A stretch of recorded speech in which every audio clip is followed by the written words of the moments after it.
Hello friends, அனைவருக்கும் வணக்கம். இந்த வீடியோவில் தமிழ் ஃப்ரீ டெஸ்ட் பேட்சில் டெஸ்ட்டு 3க்கான எக்ஸ்ப்ளனேஷன் தான் பார்க்க போகிறோம்.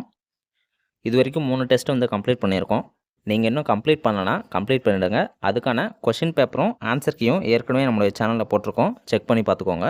நம்முடைய அகாடமியில் ஜென்ரல் ஸ்டடீஸ்க்கு ஒரு ஃபவுண்டேஷன் டெஸ்ட் சீரிஸ் ஸ்டார்ட் பண்ணியிருக்கோம். இது உங்களுக்கு எப்போ ஸ்டார்ட் ஆகுதுன்னு பார்த்தீங்கன்னா ஜனவரி 4லேருந்து ஸ்டார்ட் ஆகுது. அட்மிஷன் போயிட்டுருக்கு. ஜாயின் பண்ணணும்னு நினைக்கிறவங்க ஜாயின் பண்ணிக்கோங்க.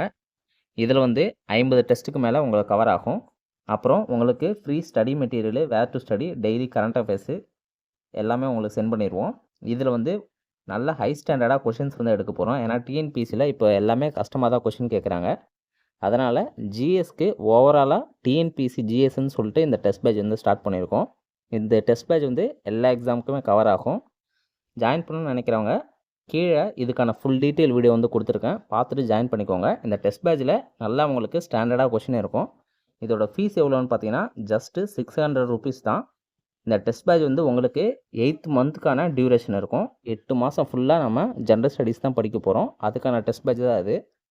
இதோட ஸ்கெடியூல் லிங்க்கும் இதுக்கான ஃபுல் டீட்டெயில் லிங்க்கும் நான் டிஸ்கிரிப்ஷனில் கொடுக்குறேன். செக் பண்ணி பார்த்துட்டு ஜாயின் பண்ணிக்கோங்க. இப்போ நம்ம டெஸ்ட்டு 3க்கான ஃபஸ்ட்டு கொஷின் எக்ஸ்ப்ளனேஷன் பார்த்துடலாம். ஃபஸ்ட்டு கொஷின் என்ன கேட்டிருக்காங்க பாருங்கள். நாமக்கல் கவிஞரின் படைப்புகளை பொறுத்துக்குன்னு சொல்லியிருக்காங்க.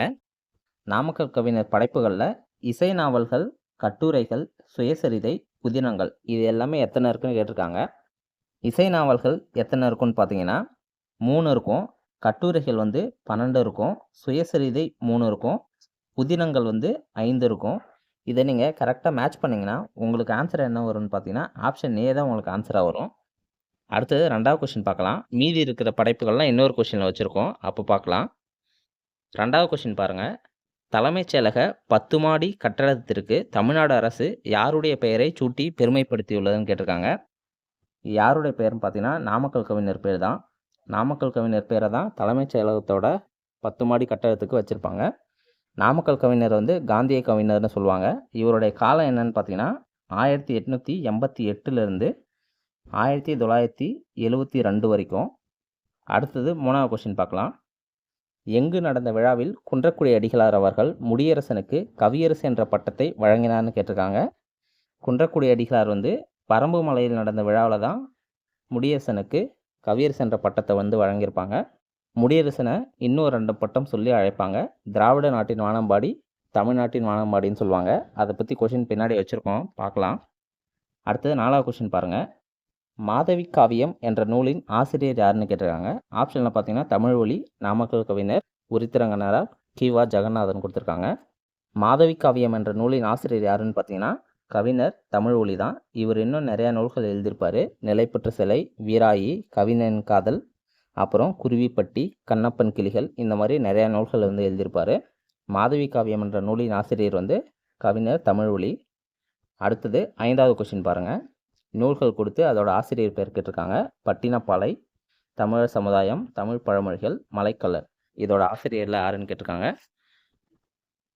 ஆப்ஷன் பாருங்கள். பட்டினப்பாலையோட ஆசிரியர் கடியலூர் உரித்திரங்கனார். தமிழர் சமுதாயத்தோட ஆசிரியர் தமிழ்வழி. தமிழ் பழமொழிகள் கி.வா. ஜெகநாதன். மலைக்கல்லர் நாமக்கல் கவிஞர். இதை நீங்கள் சரியாக பொறுத்துனீங்கன்னா ஆப்ஷன் ஏ வரும். 5வது கொஸ்டினுக்கான ஆன்சர் ஆப்ஷன் ஏ. அடுத்தது 6வது கொஸ்டின் பார்க்கலாம். கீழ்கண்டவற்றுள் நாமக்கல் கவிஞர் பற்றிய தவறான வாக்கியங்களை தேர்ந்தெடுக்கும்னு சொல்லியிருக்காங்க. கீழே ஒரு 4 வாக்கியம் கொடுத்துருக்காங்க. இதை படித்து பார்க்கலாம். இவர் செயலால் பாரதியையும் பாட்டால் காந்தியையும் தம் குருவாக ஏற்றுக்கொண்டார்னு சொல்லியிருக்காங்க. இது தவறாக கொடுத்துருக்காங்க. செயலால் காந்தியையும் பாட்டால் பாரதியையும் குருவாக ஏற்றுக்கொண்டார்னு வரணும். அதனால் ஃபஸ்ட்டு ஸ்டேட்மெண்ட் தவறு. அடுத்தது 2வது ஸ்டேட்மெண்ட் பாருங்கள். இவர் சிறந்த ஓவியர். இவர் முதலாக வரைந்த படம் மகாத்மா காந்தியடிகள்னு சொல்லியிருக்காங்க. இவர் சிறந்த ஓவியர் கரெக்டு. மகாத்மா காந்தியடிகள் தவறு.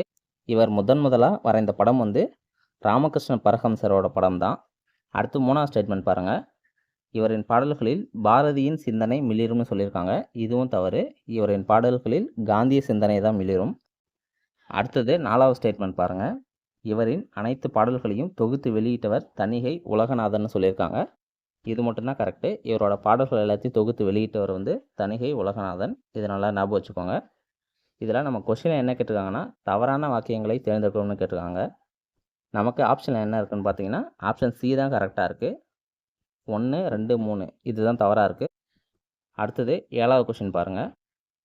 கீழ்க்கண்ட யார் சிலேடை மன்னர் என அழைக்கப்படுகிறார்னு கேட்டிருக்காங்க. சிலேடை மன்னர் என அழைக்கப்படுவர் வந்து கி.வா. ஜெகநாதன். அடுத்தது 8வது கொஷின் பாருங்கள். சமுதாய பாட்டு என்ற நூலின் ஆசிரியர் யாருன்னு கேட்டிருக்காங்க. சமுதாய பாட்டு என்ற நூலின் ஆசிரியர் வந்து கடியலூர் உரித்திரங்கனார். சமுதாய பாட்டுன்றது என்ன நூல்னு பார்த்தீங்கன்னா பெரும்பான் ஆற்றுப்படை. பெரும்பான் ஆற்றுப்படைக்கு இன்னொரு பெயர் தான் சமுதாய பாட்டு. பெரும்பான் ஆற்றுப்படைக்கு இன்னொரு பெயர் இருக்குது, பானாறுன்னு சொல்லுவாங்க. அடுத்து பாருங்கள் 9வது கொஷின். கவிஞர் தமிழ் ஒலியை பற்றி கேட்டிருக்காங்க. கவிஞர் தமிழ் ஒலி பற்றிய கூற்றுகளுள் தவறானது எதுன்னு கேட்டிருக்காங்க. ஸ்டேட்மெண்ட் பாருங்கள். இவர் மதுரையில் பிறந்தார். இவர் பாரதியாரின் மாணவராகவும் பாரதிதாசனின் வழித்தோன்றலாகவும் விளங்கியவர்னு சொல்லியிருக்காங்க. இதில் ஃபஸ்ட்டு பாருங்கள், இவர் மதுரையில் பிறந்தார்னு சொல்லியிருக்காங்க. இது வந்து தவறு. இவர் வந்து புதுவையில் பிறந்திருப்பார். அடுத்து 2வது பாருங்கள், இவர் பாரதியாரின் மாணவராகவும் பாரதிதாசனின் வழித்தோன்றலாகவும் விளங்கியவர்னு சொல்லியிருக்காங்க. இதை அப்படியே மாற்றி கொடுத்துருக்காங்க. பாரதியாரின் வழித்தோன்றலாகவும் பாரதிதாசனின் மாணவராகவும் விளங்கியிருப்பார். அதனால் 2 ஸ்டேட்மெண்ட்டுமே தவறு. நமக்கு தவறு தான் கேட்டிருக்காங்க. அப்போது ஆப்ஷன் சி தான் 9வது கொஷினுக்கான சரியான ஆன்சர். அடுத்து 10வது கொஷின் பாருங்கள். நாமக்கல் கவிஞர் படைப்புகளை சரியாக பொறுத்துக்கன்னு சொல்லியிருக்காங்க. இதில் இலக்கிய திறனாய்வுகள் வந்து 7 இருக்கும். கவிதை தொகுப்புகள் வந்து 10, சிறுகாப்பியங்கள் 5, ஐஞ்சிறு காப்பியங்கள்னு ஞாபகம் வச்சுக்கோங்க. மொழிபெயர்ப்புகள் வந்து 4. இதை நீங்கள் சரியாக மேட்ச் பண்ணிங்கன்னா உங்களுக்கு என்ன ஆன்சர் வரும்னா ஆப்ஷன் பி வந்து ஆன்சராக வரும், 2143. அடுத்தது 11வது கொஷினு. மலையருவி என்ற நூலை தொகுத்தவர் யாருன்னு கேட்டிருக்காங்க. மலையருவி என்ற நூலை தொகுத்தவர் வந்து கி.வா. ஜெகநாதர். இந்த மலையருவி என்றது என்ன நூல்னு பார்த்தீங்கன்னா நாட்டுப்புற பாடல்கள் வந்து தொகுத்து மலையருவி என்ற நூலில் வந்து வச்சுருந்துருப்பார். 11வது கொஷினுக்கான ஆன்சர் வந்து கி.வா. ஜெகநாதர். நாட்டுப்புற பாடல்களை வந்து மலையருவி என்ற நூலில் தொகுத்தவர் வந்து கி.வா. ஜெகநாதர். அடுத்தது 12வது கொஷின் பாருங்கள். உருத்திரங்கண்ணனார் எந்த ஊரை சார்ந்தவர்னு கேட்டிருக்காங்க. உருத்திரங்கண்ணனார் வந்து கடியலூர் ஊரை சார்ந்தவர். ஆப்ஷனில் கொஞ்சம் குழப்புற மாதிரி கொடுத்துருக்காங்க. ஆப்ஷன் டி தான் இதுக்கான சரியான ஆன்சர். கடியலூர் உருத்திரங்கண்ணனார். இவர் வந்து பெரும்பான் ஆற்றுப்படை பட்டினப்பாளையோட ஆசிரியர். அடுத்தது 13வது கொஸ்டின் பாருங்கள். ஆசிரியர்கள் கொடுத்து அவர்களுடைய காலங்கள் கேட்டிருக்காங்க. இதில் ஃபஸ்ட்டு பாருங்கள், நாமக்கல் கவிஞர் வே. ராமலிங்கனார். இவருடைய காலம் என்னென்னு பார்த்தீங்கன்னா 1888 முதல் 1972. அடுத்தது கவிஞர் தமிழ் ஒலியோட காலம் என்னென்னு பார்த்தீங்கன்னா 1924லேருந்து 1965 வரைக்கும். கி.வா. ஜெகநாதர் காலம் மட்டும்தான் இதில் சரியாக இருக்கும், 1906லேருந்து 1988 வரைக்கும். அடுத்து முடியரசனோட காலம் என்னென்னு பார்த்தீங்கன்னா 1920லேருந்து 1998 வரைக்கும். இதில் நம்ம கேட்டிருக்கிறது வந்து சரியாக பொருந்தியது தான் கேட்டிருக்காங்க. சரியாக 3 மட்டும்தான் பொருந்திருக்கு. ஆன்சர் என்னென்னு பார்த்தீங்கன்னா ஆப்ஷன் டி 3 மட்டும். அடுத்தது 14வது கொஷின். காரைக்குடி மீசு உயர்நிலைப்பள்ளியில் தமிழாசிரியராக பணியாற்றியவர் யாருன்னு கேட்டிருக்காங்க. காரைக்குடி மீசு உயர்நிலைப்பள்ளியில் தமிழாசிரியராக பணியாற்றியவர் யாருன்னு பார்த்தீங்கன்னா முடியரசன். அடுத்தது 15வது கொஷின். கீழ்கண்டவற்றில் முடியரசனின் எந்த நூல் தமிழ்நாடு அரசு விருதை பெற்றதுன்னு கேட்டிருக்காங்க. தமிழ்நாடு அரசு விருது பெற்ற முடியரசின் நூல் என்னென்னு பார்த்தீங்கன்னா பூங்கொடி. அடுத்து இன்னொரு நூலும் ஒரு விருது பெற்றிருக்கோம், அது வந்து வீரகாவியம். அது வந்து தமிழக வளர்ச்சி கழக பரிசு வந்து பெற்றிருக்கோம், வீரகாவியம். இந்த பூங்குடி என்ற நூல் வந்து எந்த ஆண்டு விருது பெற்றிருக்கோன்னு பார்த்தீங்கன்னா 1966 வந்து தமிழ்நாடு அரசு விருது பெற்றிருக்கோம். 15வது கொஸ்டினுக்கான ஆன்சர் வந்து பூங்கொடி. அடுத்தது 16வது கொஸ்டின் பார்க்கலாம். பாரதிதாசன் பரம்பரை தலைமுறை கவிஞருள் மூத்தவர் யாருன்னு கேட்டிருக்காங்க. பாரதிதாசன் பரம்பரை தலைமுறை கவிஞருள் மூத்தவர் யாருன்னு பார்த்தீங்கன்னா முடியரசன். முடியரசனோட இயற்பெயர் என்னன்னு பார்த்தீங்கன்னா துரைராசு. அடுத்தது 17வது கொஸ்டின் பாருங்கள். சென்னையா விஜயரங்கம் என்பது யாருடைய பெயர்னு கேட்டிருக்காங்க. சின்னையா விஜயரங்கம் என்றது கவிஞர் தமிழ் ஒலியோட இயற்பெயர். சின்னையா விஜயரங்கம் என்றது கவிஞர் தமிழ் ஒலியோட இயற்பெயர். 14வது கொஸ்டினுக்கு வந்து ஆப்ஷன் டி தான் ஆன்சரு. அடுத்தது 18வது கொஸ்டின் பாருங்கள். வானம் ஊன்றிய மதலை போல என தொடங்கும் பாடலை எழுதியவர் யாருன்னு கேட்டிருக்காங்க. வானம் ஊன்றிய மதலை போல என தொடங்கும் பாடல் வந்து பெருமான் ஆற்றுப்படையில் இருக்கும். பெருமான் ஆற்றுப்படையோட ஆசிரியர் யாருன்னு பார்த்தீங்கன்னா கடியலூர் உரித்திரங்கண்ணனார். 18வது கொஸ்டினுக்கு ஆன்சர் வந்து ஆப்ஷன் சி. அடுத்தது 19வது கொஸ்டின் பாருங்கள். கீழ்கண்டவற்றில் முடியரசன் பற்றிய தவறான வாக்கியத்தை தேர்ந்தெடுக்கும்னு சொல்லியிருக்காங்க. ஆப்ஷன் ஏ பாருங்கள், அறிஞர் அண்ணா இவரை தமிழ்நாட்டு வானம்பாடி என போற்றினார்னு சொல்லியிருக்காங்க. இது வந்து கரெக்டு தான். அறிஞர் அண்ணா தான் முடியரசனை தமிழ்நாட்டின் வானம்பாடின்னு சொல்லியிருப்பார். இவருக்கு இன்னொரு பட்டம் இருக்குது, திராவிட நாட்டின் வானம்பாடின்னு சொல்லுவாங்க. அடுத்தது ஆப்ஷன் பி பாருங்கள், சாதி மறுப்பு திருமணம் செய்து கொண்டவர்னு சொல்லியிருக்காங்க. இதுவும் கரெக்டு தான். அடுத்த ஆப்ஷன் சி பாருங்கள், தமது மறைவின் போது எச்சடங்குகளும் வேண்டாம் என்று உரைத்து அவ்வாறே நிறைவேற செய்தவர்னு சொல்லியிருக்காங்க. இதுவும் கரெக்டாக தான் கொடுத்துருக்காங்க. அடுத்த ஆப்ஷன் டி பாருங்கள், இவர் பாரதியாரோடு நெருங்கி பழகி அவருடைய முற்போக்கு எண்ணங்களை ஏற்று பாடியவர்னு சொல்லியிருக்காங்க. இங்கே பாரதியார் என்று தவறு, பாரதிதாசன் வரணும். இதனால் இந்த 19வது கொஸ்டினுக்கான ஆன்சர் வந்து ஆப்ஷன் டி தான் சரியான ஆன்சரு. தவறானதான் கேட்டிருக்காங்க. இங்கே பாரதிதாசனுக்கு பதிலாக பாரதியார்னு கொடுத்துருக்காங்க. அதனால் இது தவறு. அடுத்தது 20வது கொஸ்டின், பொருந்தாததை தேர்ந்தெடுக்கும்னு சொல்லியிருக்காங்க. ஆப்ஷனில் பார்த்தீங்கன்னா நூல்கள் தான் கொடுத்துருக்காங்க. நிலைப்பற்ற சிலை, வீராயி, கவிஞனின் காதலி, சங்கொலி. இதில் பொருந்தாது என்னன்னு பார்த்தீங்கன்னா சங்கொலி தான். சங்கொலி என்றது நாமக்கல் கவிஞரோட நூல். மீதி 3மே கவிஞர் தமிழொலியோட நூல். 20வது கொஸ்டினுக்கான ஆன்சர் வந்து ஆப்ஷன் டி தான் சரியான ஆன்சர். அடுத்தது 21வது கொஸ்டின், பலே பாண்டியா நீரோர் புலவர் என்பதில் ஐயமில்லை என்று பாரதியார் யாரை குறிப்பிடுகிறார்னு கேட்டிருக்காங்க. இப்படி பாரதியார் யாரை சொல்லியிருப்பாங்கன்னு பார்த்தீங்கன்னா நாமக்கல் கவிஞர் தான் சொல்லியிருப்பாங்க. நாமக்கல் கவிஞர் தான் பலே பாண்டியா நீரோர் புலவர் என்பதில் ஐயமில்லைன்னு பாரதியார் சொல்லியிருப்பார். 21வது கொஸ்டினுக்கான ஆன்சர் வந்து ஆப்ஷன் சி. அடுத்தது 22வது கொஸ்டின், ஏற்கனவே நான் சொன்னது தான். கீழ்கண்ட எந்த நூல் தமிழக வளர்ச்சி கழக பரிசை பெற்றதுன்னு கேட்டிருக்காங்க. ஆப்ஷனில் பார்த்தீங்கன்னா காவியப்பாவை, வீரகாவியம், பூங்கொடி, மனிதனை தேடுகிறான்னு சொல்லியிருக்காங்க. இது 4மே முடியரசனோட நூல்கள் தான். இதில் தமிழக வளர்ச்சி கழக பரிசை பெற்றது வந்து வீரகாவியம். ஏற்கனவே சொல்லியிருக்கோம், தமிழ்நாடு அரசு விருதை பெற்றது வந்து பூங்குடி 1966. இது வந்து தமிழக வளர்ச்சி கழக பரிசு பெற்றது வீரகாவியம்.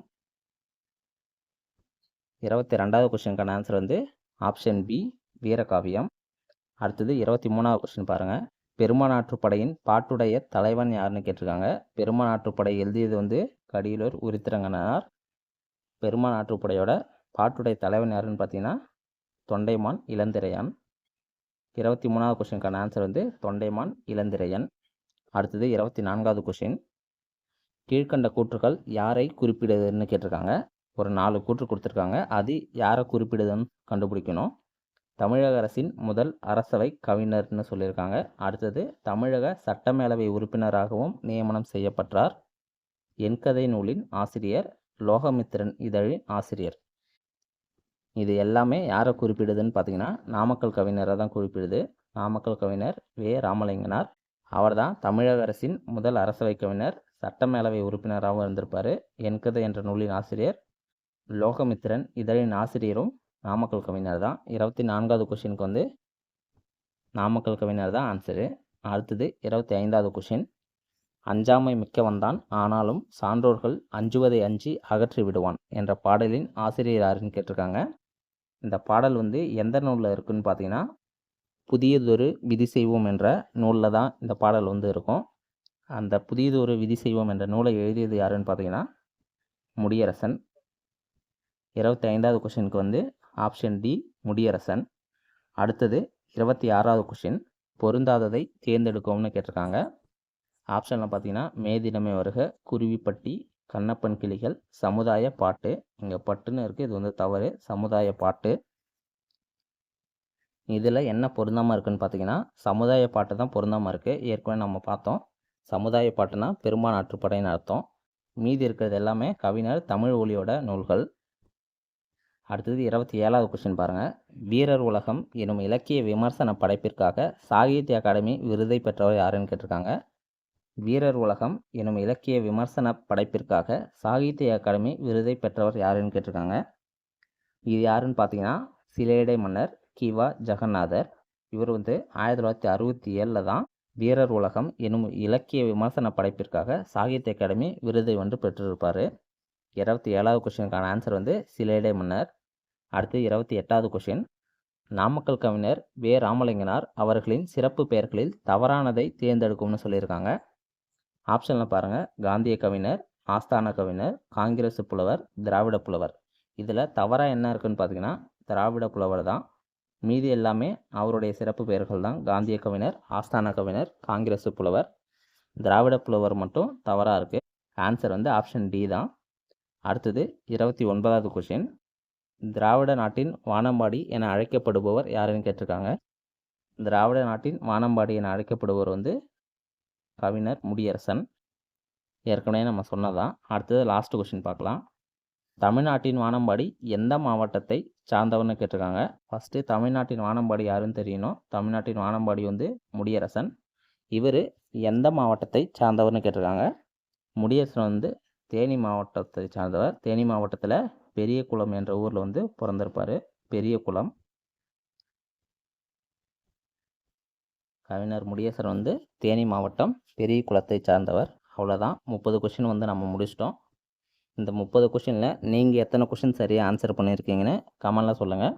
அப்புறம் நம்ம ஏற்கனவே சொன்ன மாதிரி டெஸ்ட் பேட்ச் வந்து ஜென்ரல் ஸ்டடீஸ்க்கு போயிட்டுருக்கு. ஜாயின் பண்ணணும்னு நினைக்கிறவங்க ஜாயின் பண்ணிக்கோங்க. லாஸ்ட் டேட்டு என்றைக்குன்னு பார்த்தீங்கன்னா ஜனவரி 4ஆம் தேதி தான் லாஸ்ட் டேட்டு. அதுக்குள்ளார ஜாயின் பண்ணிக்கோங்க. ஏன்னா அதுக்குள்ளார ஜாயின் பண்ணால் தான் உங்களுக்கு ஃபாலோ பண்ணுறதுக்கு வந்து கரெக்டாக இருக்கும்.